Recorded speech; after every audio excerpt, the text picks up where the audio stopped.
l'hôtel à insectes souvent est mal conçu ou mal utilisé dans les jardins.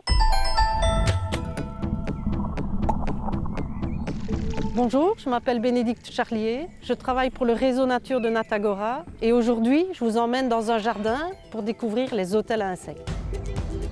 L'hôtel à insectes, fausse bonne idée parce que malheureusement ceux qu'on trouve dans le commerce ne sont pas vraiment adaptés aux besoins des insectes. La plupart des trous ne sont pas de diamètre adéquat. Le petit treillis protège une petite masse d'herbe sèche qui ne va pas accueillir énormément d'insectes. Les matériaux ne sont pas toujours adéquats. Alors l'alternative, c'est de les faire soi-même et de respecter les critères qui vont aider vraiment les insectes.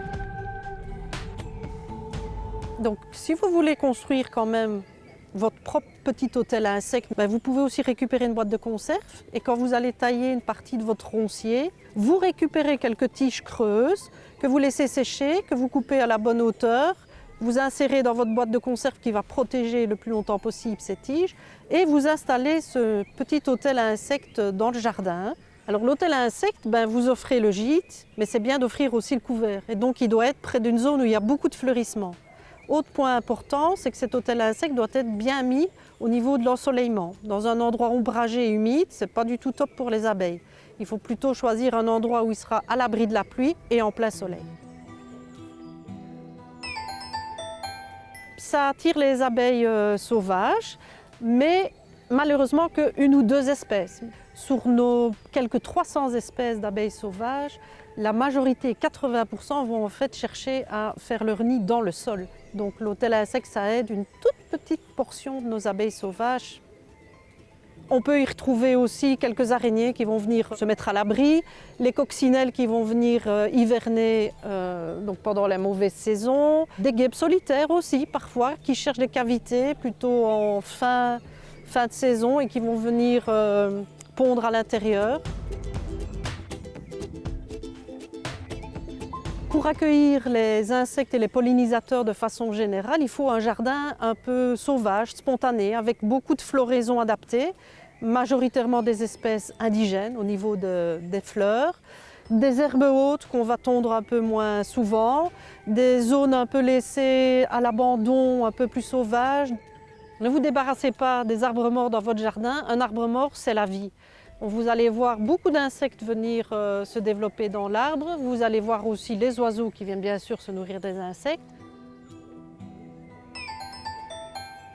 Alors le point d'eau au jardin, c'est vraiment super important. Et même si vous n'avez qu'un petit balcon, ne fût-ce que mettre une coupelle pour que les insectes puissent venir s'abreuver, c'est vraiment un geste à faire, surtout pendant les périodes de très forte chaleur.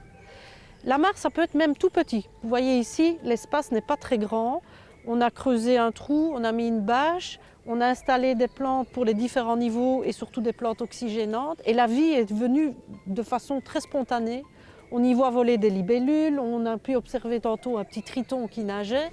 Tout cet environnement crée un écosystème en soi, mais en plus va offrir des zones un peu moins profondes où les oiseaux vont pouvoir venir s'abreuver et aussi se laver, et où les insectes pourront venir trouver une source d'eau importante en période de forte chaleur. Alors, si vous voulez aider les papillons dans votre jardin, moi ce que je vous propose c'est de garder un petit mètre carré, voire même plus d'orties.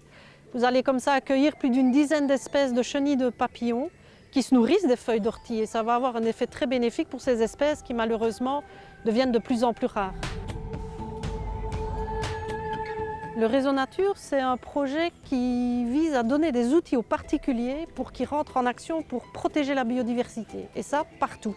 Même dans les petits jardins, même sur une terrasse, on explique comment on peut faire pour qu'il y ait plus de nature sauvage, plus de nature de façon très générale, par des petits gestes simples et accessibles à tous. Les bons conseils pour accueillir les insectes au jardin, c'est un point d'eau, des plantes indigènes qui offrent une floraison abondante, variée et pendant toute la belle saison. C'est bien sûr pas d'insecticides ni de pesticides.